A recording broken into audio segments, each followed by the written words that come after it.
The Odyssey by Homer. Book 11. The Kingdom of the Dead. Translated by Robert Fagles. Now we came to the ship at the water's edge. We hauled and launched her into the sunlit breakers first, stepped the mast in the black craft, and set our sail and loaded the sheep aboard, the ram and ewe. Then we ourselves embarked, streaming tears, our hearts weighed down with anguish. But Circe, the awesome nymph with lovely braids, who speaks with human voice, sent us a hardy shipmate, yes, a fresh following wind ruffling up in our wake, bellying out our sail to drive our blue prow on. As we, securing the running gear from stem to stern, sat back while the wind and the helmsman kept her true on course, the sails stretched taut as she cut the sea all day, and the sun sank and the roads of the world grew dark, and she made the outer limits, the ocean river's bounds, where Cimmerian people have their homes, their realm and city, shrouded in mist and cloud. The eye of the sun can never flash his rays through the dark and bring them light, not when he climbs the starry skies, or when he wheels back down from the heights to touch the earth once more. And endless deadly night overhangs those wretched men. There, gaining the point, we beached our craft, and herding out the sheep we picked our way by the ocean's banks, until we gained the place that Circe made our goal. Here at the spot, Pyramides and Eurylochus held the victims fast, and I, drawing my sharp sword from beside my hip, dug a trench of about a forearm's depth and length, and around it poured libations out to all the dead, first with milk and honey, and then with mellow wine, then water third and last, and sprinkled glistening barley over it all. And time and again I vowed to all the dead, to the drifting, listless spirits of their ghosts, that once I returned to Ithaca, I would slaughter a barren heifer in my halls, the best I had, and load a pyre with treasures. And to Tiresias alone, apart, I would offer a black, sleek ram, the pride of all my herds. And once my vows and prayers had invoked the nations of the dead, I took the victims over the trench. I cut their throats, and the dark blood flowed in, and up and out of Erebus they came, flocking toward me now, the ghosts of the dead and gone, brides and unwed youths and old men who had suffered much, and girls with their tender hearts freshly scarred by sorrow, and great armies of battle dead, stabbed by bronze spears, men of war still wrapped in bloody armor, thousands swarming around the trench from every side. Unearthly cries. Blanching terror gripped me.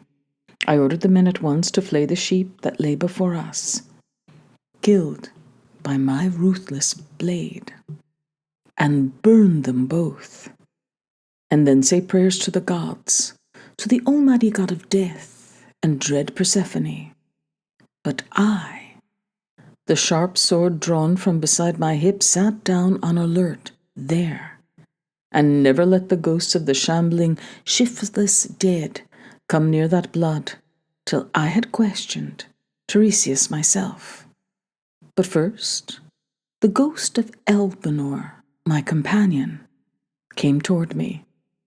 He'd not been buried under the wide ways of earth, not yet. We'd left his body in Circe's house, unwept, unburied. This other labor pressed us, But I wept to see him now. Pity touched my heart, and I called out a winged word to him there. Elpenor, how did you travel down to the world of darkness?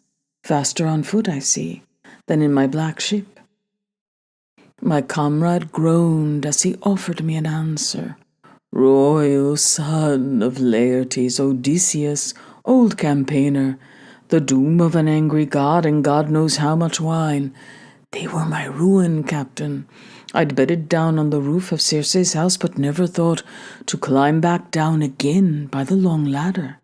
Head first from the roof I plunged. My neck snapped from the backbone. My soul flew down to death. Now I beg you by those you left behind, so far from here, your wife, your father, who bred and reared you as a boy, and Telemachus, left at home in your halls, your only son, well, I know when you leave this lodging of the dead that you and your ship will put ashore again at the island of Aeneas. Then and there, my lord, remember me, I beg you. Don't sail off and desert me, left behind, unwept, unburied, don't. Or my curse may draw God's fury on your head. No, burn me in full armor, all my harness. Keep my mound by the churning grey surf. A man whose luck ran out, so even men to come will learn my story. Perform my rites and plant on my tomb that oar I swung with mates when I rode among the living. All this, my unlucky friend, I reassured him, I will do for you. I won't forget a thing. So we sat and faced each other, trading our bleak parting words, I on my side holding my sword above the blood, he across from me there, my comrade's phantom dragging out his story. But look, the ghost of my mother came, my mother, dead and gone now, Anticlea, daughter of that great heart, Autolycus, whom I had left alive when I sailed for sacred Troy. I broke into tears to see her here, but filled with pity, even throbbing with grief, I would not let her ghost approach the blood till I had questioned Tiresias myself. At last he came, the shade of the famous Theban prophet, holding a golden scepter, knew me at once, and hailed me. Royal son of Laertes, Odysseus, master of exploits, man of pain, what now? What brings you here? Forsaking the light of day to see this joyless kingdom of the dead? Stand back from the trench, put up your sharp sword so I can drink the blood, and tell you all the truth. Moving back, I thrust my silver-studded sword deep in its sheath, and once he had drunk his dark blood, the words came ringing from the prophet in his power. A sweet, smooth journey home, renowned Odysseus. This is what you seek, but a god will make it hard for you. I know. You will never escape the one who shakes the earth, quaking with anger at you still enraged because you blinded the Cyclops, his dear son. Even so, you and your crew may still reach home, suffering all the way, if you only have the power to curb their wild desire, and curb your own what's more. From the day your good trim vessel first puts in at Thrinacia Island, flees the cruel blue sea, there you will find them grazing, herds and fat flocks, the cattle of Helios, god of the sun, who sees all, hears all things. Leave the beasts unharmed. Your mind set on home, and you all may still reach Ithaca, bent with hardship, true, but harm them in any way, and I can see it now. Your ship destroyed. Your men destroyed as well. And even if you escape, you'll come home late and come a broken man, all shipmates lost, alone in a stranger ship. And you will find a world of pain at home, crude, arrogant men, devouring all your goods, courting your noble wife, offering gifts to win her. No doubt you will pay them back in blood when you come home, but once you have killed those suitors in your halls, by stealth or in open fight with slashing bronze, go forth once more you must. Carry your well-planed oar until you come to a race of people who know nothing of the sea, whose food is never seasoned with salt, strangers all to ships with their crimson prows and long slim oars, wings that make ships fly. And here is your sign, unmistakable, clear, so clear, you cannot miss it. When another traveler falls in with you and calls that weight across your shoulder, a fan to winnow grain, then plant your bladed balanced oar in the earth and sacrifice fine beasts to the Lord God of the sea, Poseidon, a ram, a bull, and a ramping wild boar. The journey home and render noble offerings up to the deathless gods who rule the vaulting skies, to all the gods in order. And at last your own death will steal upon you, a gentle, painless death. Far from the sea it comes to take you down, borne down with the years in ripe old age, with all your people there, in blessed peace, around you. All that I have told you will come true. "Oh, Tiresias," I replied, as the prophet finished, "surely the gods have spun this out as fate, the gods themselves. But tell me one thing more, and tell me clearly. I see the ghost of my long-lost mother here before me, dead, crouching close to the blood in silence. She cannot bear to look me in the eyes, her own son, or speak a word to me. How, Lord, can I make her know me for the man I am?" "One rule there is," the famous seer explained, "and simple for me to say, and you to learn. Any one of the ghosts you let approach the blood will speak the truth to you. Anyone you refuse will turn and fade away." And with those words, now that his prophecies had closed, the awesome shade of Lord Tiresias strode back to the house of death. But I kept watch there, steadfast, till my mother approached and drank the dark, clouding blood. She knew me at once, and wailed out in grief, and her words came winging toward me, flying home.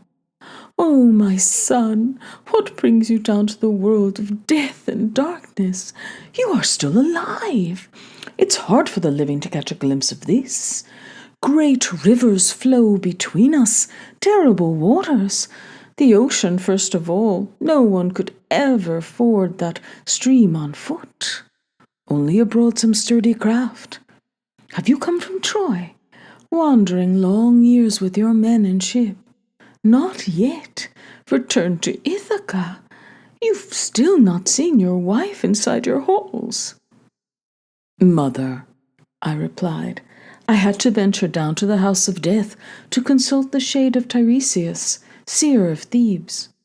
Never yet have I neared Achaia, never once set foot on native ground. Always wandering, endless hardship. From that day I first set sail with King Agamemnon, bound for Troy, the stallion land, to fight the Trojans there. But tell me about yourself and spare me nothing. What form of death overcame you? What laid you low? Some long, slow illness? Or did Artemis, showering arrows, come with her painless shafts and bring you down? Tell me of father. Tell me of the son I left behind. Do my royal rights still lie in their safe keeping? Or does some stranger hold the throne by now because men think that I'll come home no more? Please tell me about my wife. Her turn of mind, her thoughts, still standing fast beside our son, still guarding our great estate, secure as ever now. Or has she wed some other countryman at last, the finest prince among them? Surely, surely, my noble mother answered quickly. She's still waiting there, in your halls, poor woman, suffering so, her life an endless hardship like your own, wasting away the nights, weeping away the days. No one has taken over your royal rights, not yet. Telemachus still holds your great estates in peace. He attends the public banquets, shared by all. The feasts a man of justice should enjoy, for every lord invites him. As for your father, he keeps to his own farm. He never goes to town, with no bed for him there, no blankets, glossy throws all winter long. He sleeps in the lodge, with servants, in the ashes, by the fire, his body wrapped in rags. But when the summer comes and the bumper crops of harvest, any spot on the rising ground of his vineyard rows, he makes his bed, heaped high with fallen leaves. And there he lies, in anguish, with his old age bearing hard upon him too, and his grief grows as he longs for your return. And I, with the same grief, I died and met my fate.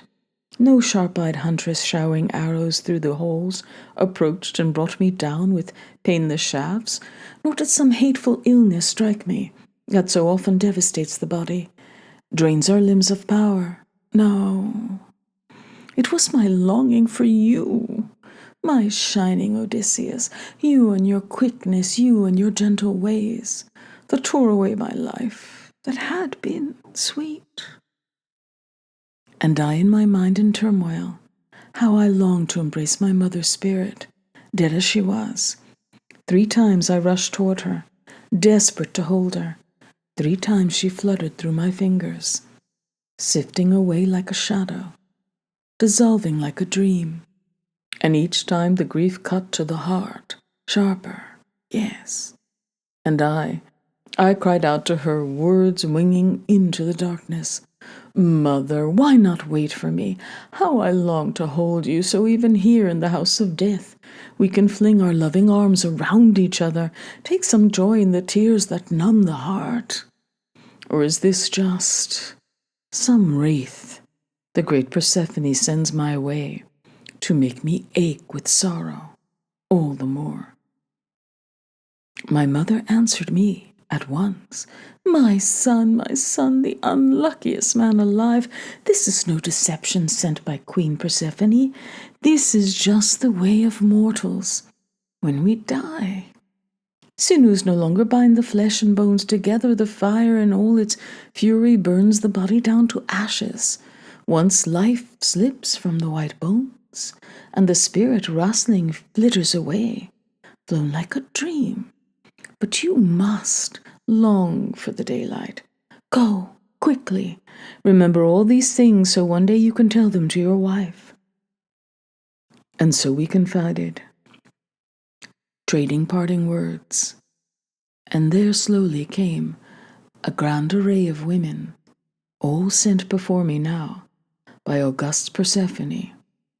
And all were wives and daughters once of princes. They swarmed in a flock around the dark blood, while I searched for a way to question each alone. And the more I thought, the more this seemed the best. Drawing forth the long sharp sword from beside my hip, I would not let them drink the dark blood all in a rush. And so they waited, coming forward, one after another. Each declared her lineage, and I explored them all. And the first I saw there, Tyro, born of kings, who said her father was the great lord Samanius, said that she was the wife of Tiresias, Aeolus' son. And once she fell in love with the river god, Enipeus, far the clearest river flowing across the earth. And so she'd haunt Enipeus's glinting streams, till taking his shape one day, the god who girds the earth and makes it tremble bedded her where the swirling river rushes out to the sea. And a surging wave reared up, high as a mountain, dark, arching over to hide the god and mortal girl together. Loosing her virgin belt, he lapped her round in sleep, and when the god had consummated his work of love, he took her by the hand and hailed her warmly. "Rejoice in our love, my lady, and when this year has run its course, you will give birth to glorious children. Bedding down with the gods is never barren, futile. And you must tend them, breed and rear them well. Now, home you go, and restrain yourself, I say. Never breathe your lover's name, but know, I am Poseidon, god who rocks the earth."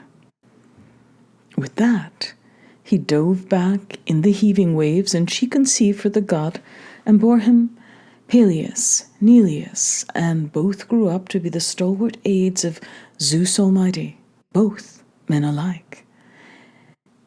Peleus lived on the plains of Iolcos, rich in sheep flocks. Neleus lived in sandy Pylos, and the noble queen bore sons to Cretheus too, Aeson, Pheres, and Amathion, exultant charioteer. And after Tyro I saw Aesopius' daughter, Antiope. Proud she spent a night in the arms of Zeus himself, and born the god twin sons, Amphion and Zethus, the first to build the footings of seven-gated Thebes, her bastions too, for lacking ramparts none could live in a place so vast, so open, strong as both men were.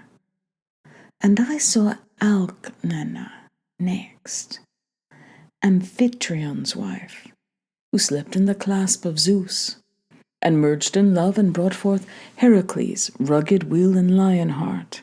And I saw Megara too, magnanimous Creon's daughter, wed to the stalwart Heracles, the hero, never daunted.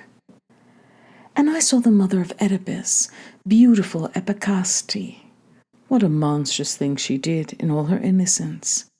She married her own son, who'd killed his father. Then he married her. But the gods soon made it known to all mankind.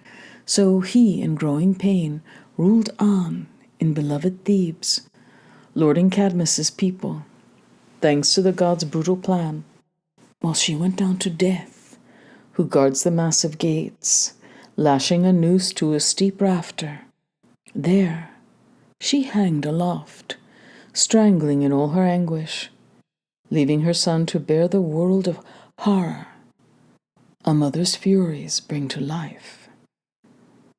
And I saw magnificent Chloris, the one whom Neleus wooed and won with a hoard of splendid gifts, so dazzled by her beauty years ago, the youngest daughter of Aeacus' son, Amphion, the great Minion king who ruled Orchomenos once. She was his queen in Pylos. She bore him shining sons, Nestor and Chromius, Periclymenus too, good prince. And after her son she bore a daughter, majestic Pero, the marvel of her time, courted by all the young lords round about.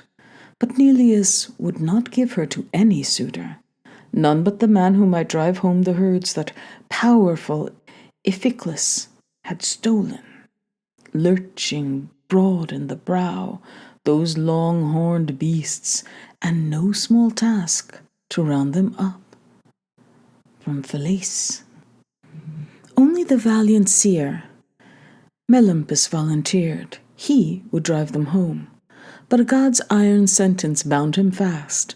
Barbarous herdsmen dragged him off in chains. Yet, when the months and days had run their course, and the year wheeled round, and the seasons came again, then mighty Iphiclus loosed the prophet's shackles, once he had told them all the gods' decrees, and so the will of Zeus was done at last. And I saw Leda next, Tyndareus' wife, who'd borne the king 2 sons, intrepid twins, Castor, breaker of horses, and the hardy boxer, Polydeuces, both buried now in the life-giving earth, though still alive. Even under the earth, Zeus grants them that distinction. One day alive, the next day dead, each twin by turns. They both hold honors equal to the gods. And I saw Iphimedia next, Eleusis' wife, who claims she lay in the sea lord's loving waves and gave the god 2 sons, but they did not live long. Otis, staunch as a god, and far-famed Ephialtes. They were the tallest men the fertile earth had borne. The handsomest, too, by far, aside from the renowned Orion. 9 yards across they measured, even at 9 years old. 9 fathoms tall, they towered.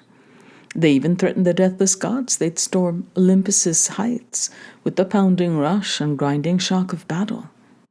They were wild to pile Ossa upon Olympus, then on Ossa Pelion dense with timber, their toeholds up the heavens. And they'd have won the day if they had reached peak strength. But Apollo, the son of Zeus, whom sleek-haired Leto bore, laid both low before their beards had sprouted, covering cheek and chin with a fresh crop of down. Phaedra and Procris, too, I saw, and lovely Ariadne, daughter of Minos, that harsh king.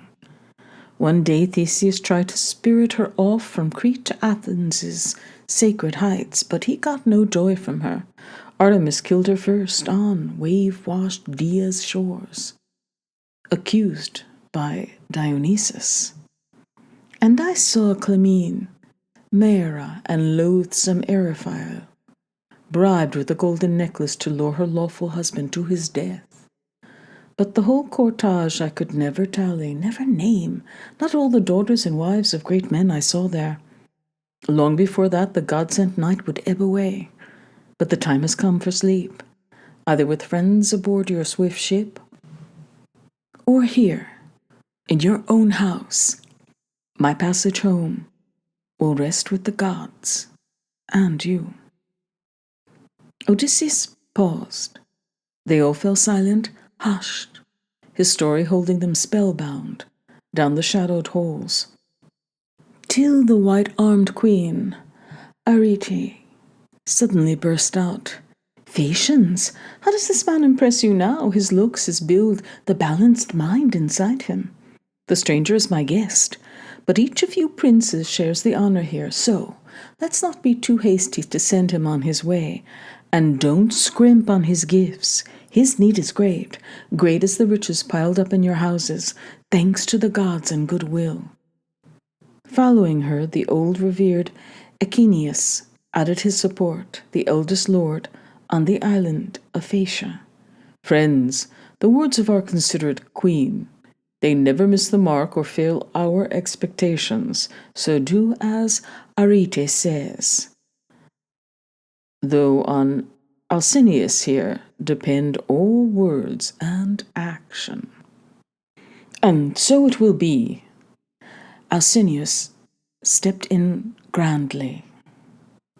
Sure as I am alive and rule our island, men who love their oars, our guest, much as he longs for passage home, must stay and wait it out here till tomorrow, till I can collect his whole array of parting gifts. His send-off rests with every noble here, but with me most of all. I hold the reins of power in the realm. Odysseus, deft and tactful, echoed back. Alcinous, Majesty shining among your island people, if you would urge me now to stay here 1 whole year, then speed me home weighed down with lordly gifts, I'd gladly have it so. Better by far, I'd say. The fuller my arms on landing there at home, the more respected, well received I'd be by all who saw me sailing back to Ithaca.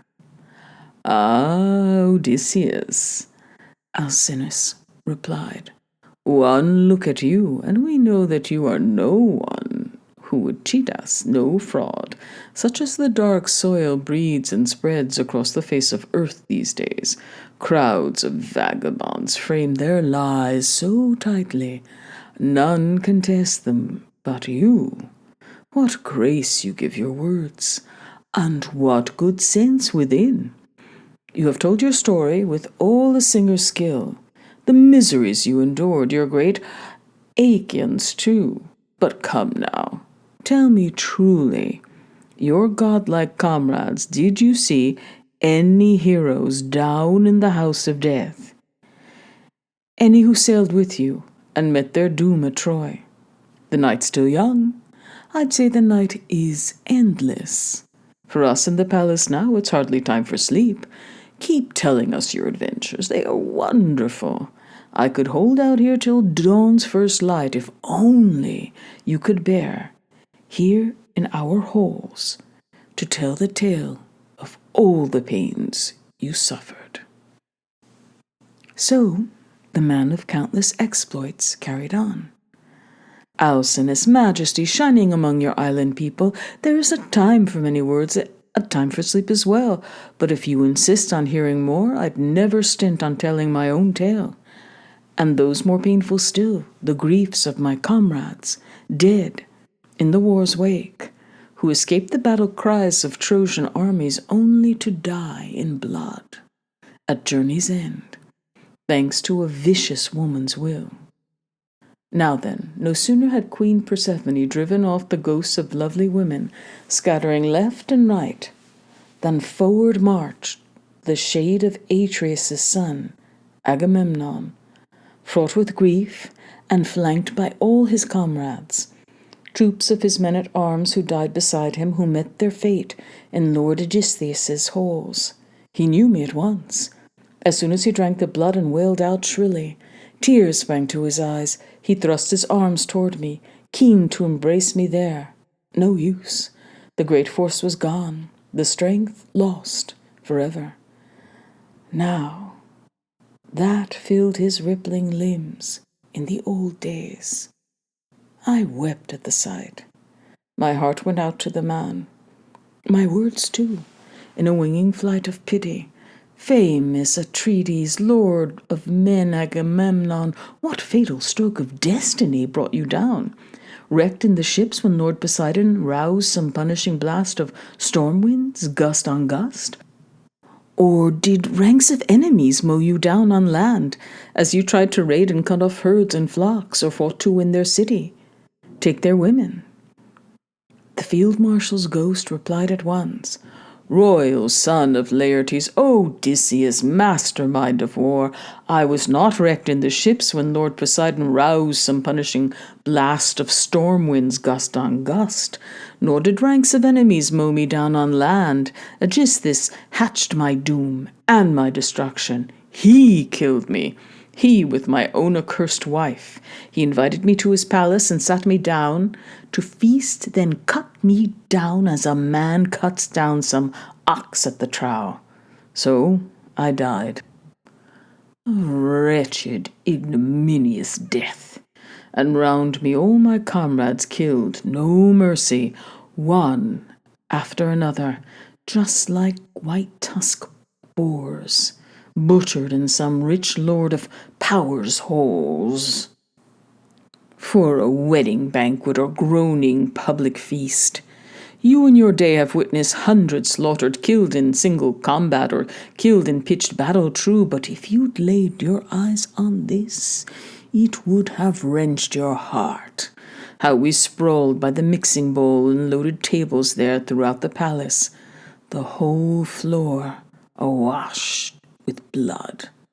But the death shriek of Cassandra, Priam's daughter, most pitiful thing I heard, my treacherous queen, Clytemnestra, killed her over my body, Yes, and I, lifting my fists, beat them down on the ground, dying, writhing around the sword. But she, that whore, she turned her back on me, well on my way to death. She even lacked the heart to seal my eyes with her hands, or close my jaws. So there's nothing more deadly, bestial, than a woman set on works like these. What a monstrous thing she plotted, slaughtered her own lawful husband. Why, I expected at least some welcome home from all my children, all my household slaves, when I came sailing back, but she, the queen hell-bent on outrage, bathes in shame, not only herself, but the whole breed of womankind, even the honest ones to come forever down the years. So he declared, and I cried out, how terrible! Zeus from the very start, the Thunder King, has hated the race of Atreus with a vengeance, his trustiest weapon women's twisted wiles. What armies of us died for the sake of Helen! Clytemnestra schemed your death, while you were worlds away. True, true, Agamemnon's ghost kept pressing on. So even your own wife, never indulge her too far, never reveal the whole truth, whatever you may know. Just tell her part of it. Be sure to hide the rest. Not that you, Odysseus, will be murdered by your wife. She's much too steady, her feelings run too deep. Icarius' daughter Penelope, that wise woman, she was a young bride. I well remember. We left her behind when we went off to war. With an infant son she nestled at her breast. That boy must sit and be counted with the men now. Happy man! His beloved father will come sailing home and see his son, and he will embrace his father. That is only right. But my wife, she never even let me feast my eyes on my own son. She killed me first, his father. I tell you this, bear it in mind, you must. When you reach your homeland, steer your ship into port in secret. Never out in the open. The time for trusting women's gone forever. Enough. Come, tell me this and be precise. Have you heard news of my son? Where is he living now? Perhaps in Orchomenos, perhaps in sandy Pylos, or off in the Spartan plains with Menelaus? He's not dead yet, my Prince Orestes, no. He's somewhere on earth. So he probed, but I cut it short. Atrides, why ask me that? I know nothing, whether he's dead or alive. It's wrong to lead you on with idle words. So we stood there, trading heart-sick stories, deep in grief, as the tears streamed down our faces. Now there came the ghosts of Peleus' son Achilles, Patroclus, fearless Antilochus, and great Ajax too, the first in stature, first in build, and bearing of all the Argives after Peleus' matchless son. The ghost of the splendid runner knew me at once, and hailed me with a flight of mournful questions. Royal son of Laertes, Odysseus, man of tactics, reckless friend, what next? What greater feat can that cunning head contrive? What daring brought you down to the house of death, where the senseless burnt-out wraiths of mortals make their home? The voice of his spirit paused, and I was quick to answer. Achilles, son of Peleus, greatest of the Achaeans. I had to consult Tiresias. Driven here by hopes, he would help me journey home to rocky Ithaca. Never yet have I neared Achaea, never once set foot on native ground. My life is endless trouble. But you, Achilles, there's not a man in the world more blessed than you. There never has been, never will be one. Time was when you were alive, we Argives honored you as a god. And now down here I see you lorded over the dead in all your power. So grieve no more at dying, great Achilles. I reassured the ghost, but he broke out, protesting. No winning words about death to me, shining Odysseus. By God, I'd rather slave on earth for another man, some dirt-poor tenant farmer who scrapes to keep alive, than rule down here over all the breathless Dead? But come, tell me the news about my gallant son. Did he make his way to the wars? Did the boy become a champion? Yes or no? Tell me of noble Peleus, any word you've heard. Still holding pride of place among his Myrmidon hordes, or did they despise the man in Hellas and in Phthia, because old age has lamed his arms and legs? For I no longer stand in the light of day, the man I was, comrade in arms to help my father as once I helped our armies, killing the best fighters Troy could field in the wide world up there.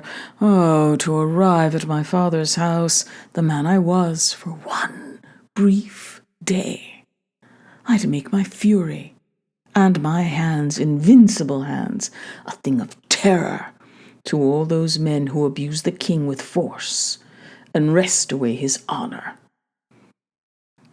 So he grieved, but I tried to lend him heart. About noble Peleus I can tell you nothing, but about your own dear son, Neoptolemus, I can report the whole story, as you wish. I myself in my trim ship, I brought him out of Schereus to join the archives under battle, and dug in around Troy, debating battle tactics. He always spoke up first, and always on the mark. God, like Nestor and I alone, excelled the boy.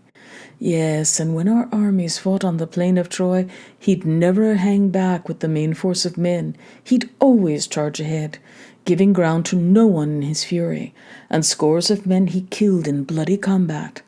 How could I list them all, name them all now? The fighting ranks he leveled, battling for the Argives. But what a soldier he laid low with a bronze sword, the hero, Eurypylus, Telephus' son, and round him troops of his own Cetian comrades slaughtered, lured to war by the bribe his mother took. The only man I saw to put Eurypylus in the shade was Memnon, son of the morning, again, when our champions climbed inside the horse. That Epeus built with labor, and I held full command to spring our packed ambush open or keep it sealed. All our lords and captains were wiping off their tears, knees shaking beneath each man. But not your son.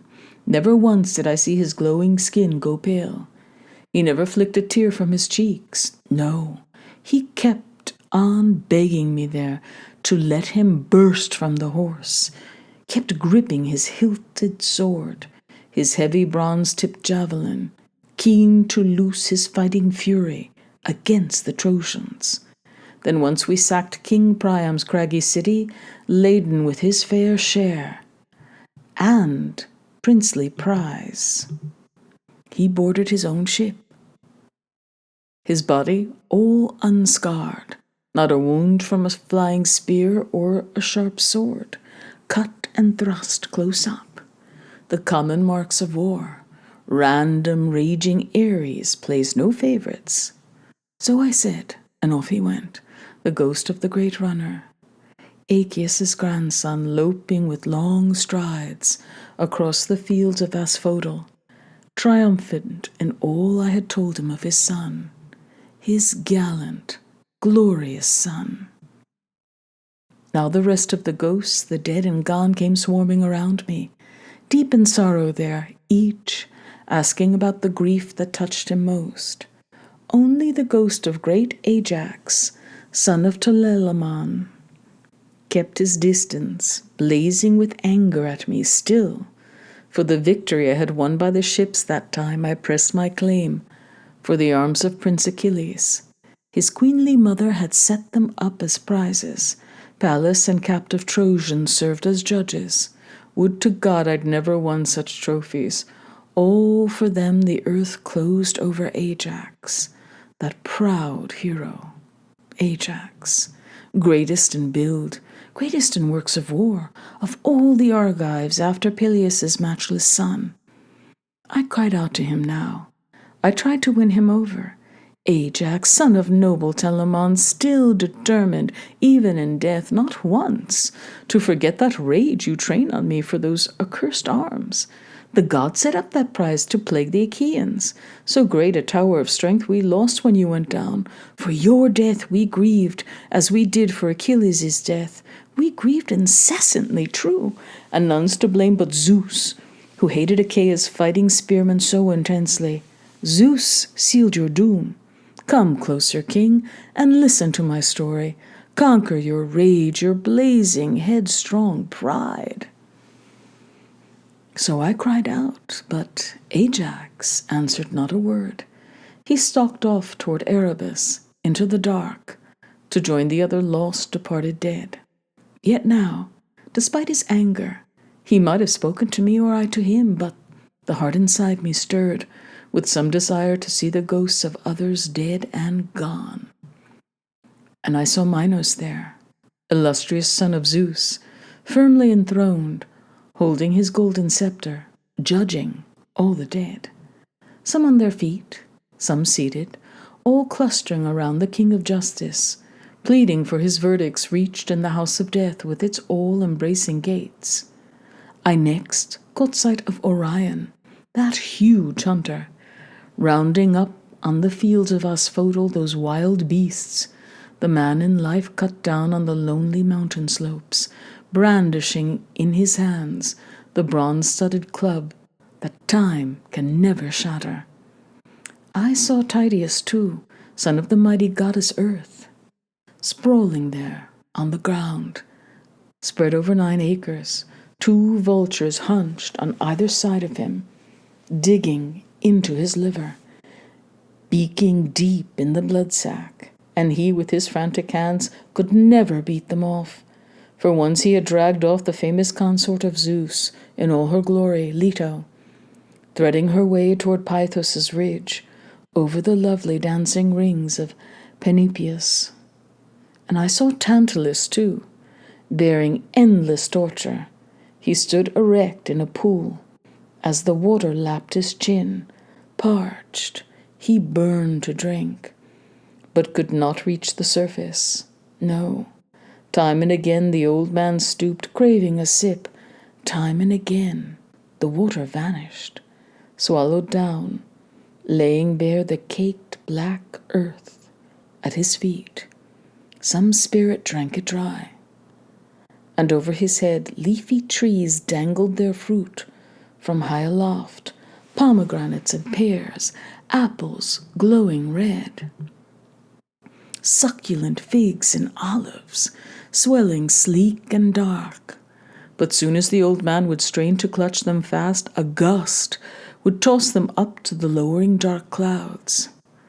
And I saw Sisyphus, too, bound to his own torture, grappling his monstrous boulder with both arms working, heaving, hands struggling, legs striving. He kept on thrusting the rock uphill toward the brink, but just as it teetered, set to topple over, time and again, the immense weight of the thing would wheel it back, and the ruthless boulder would bound and tumble down to the plain again.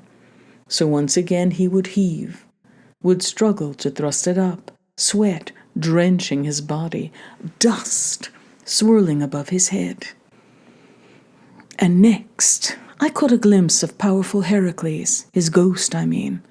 The man himself delights in the grand feasts of the deathless gods on high, wed to Hebe, famed for her lithe, alluring ankles, the daughter of almighty Zeus and Hera, shod in gold.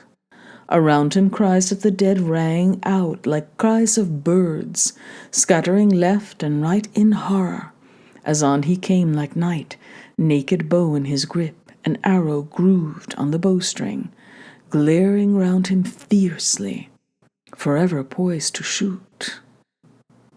A terror, too, that sword belt sweeping across his chest, a baldric of solid gold emblazoned with awesome work, bears and ramping boars and lions with wild fiery eyes, and wars, routs, and battles, massacres, butchered men. May the craftsman who forged that masterpiece, whose skills could conjure up a belt like that, never forge another. Heracles knew me at once. at first glance, and hailed me with a winging burst of pity. "Royal son of Laertes, Odysseus, famed for exploits, luckless man, you too? Braving out a fate as harsh as the fate I bore, alive in the light of day? Son of Zeus that I was, my torments never ended. Forced to slave for a man, not half the man I was. He saddled me with the worst heartbreaking labors. Why, he sent me down here once to retrieve the hound that guards the dead. No harder task for me, he thought. But I dragged the great beast up from the underworld to earth, and Hermes and gleaming-eyed Athena blazed the way." With that, he turned, and back he went to the house of death. But I held fast in place, hoping others might still come, shades of famous heroes, men who died in the old days, and ghosts of an even older age I longed to see, Theseus and Pirithous, the gods' own radiant sons. But before I could, the dead came surging round me, hordes of them, thousands, raising unearthly cries, and blanching terror gripped me. Panicked now that Queen Persephone might send up death from some monstrous head, some Gorgon-staring face, I rushed back to my ship, commanded all hands to take to the decks and cast off cables, quickly. They swung aboard at once. They sat to the oars and ranks, and a strong tide of ocean river swept her on downstream, sped by our rowing first, then by a fresh, fair wind.